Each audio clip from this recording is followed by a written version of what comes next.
We are going to talk about the topic of what you call clout today. And it's a very interesting subject. I've not discussed it on the podcast before. So would you like to open with what is clout?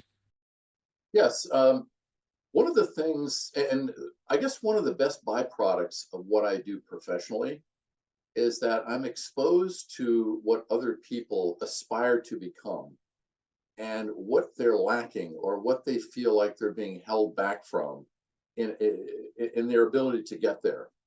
And frequently, when I'm talking to people in more of executive level roles where there's a certain presence that needs to be in order to be effective in the job that they have. Because as you get to higher levels in an organization, you're actually responsible for physically doing less.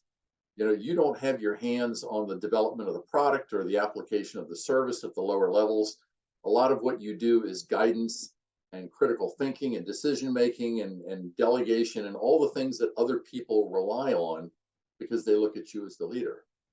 So many people today have risen up to those higher ranks, and along the way, they've never really feel like they've been able to gain that control that influences and impacts what other people do. And what I've termed it is a lack of clout. The way they show up, the way they interact, the way they carry themselves is not good enough for other people to say, that person is really good at what they do. I really like how they handle themselves. I like where they're going.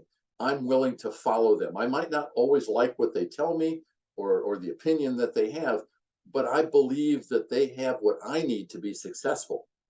That's clout. And it's not something you talk about. It's something that just emulates from you. And people can sense it and they can pick it up.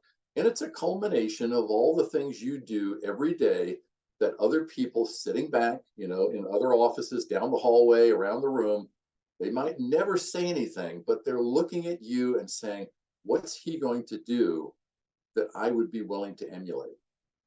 And when you understand the makeup of that and you realize how to incorporate that into how you show up and how you perform, you've achieved clout.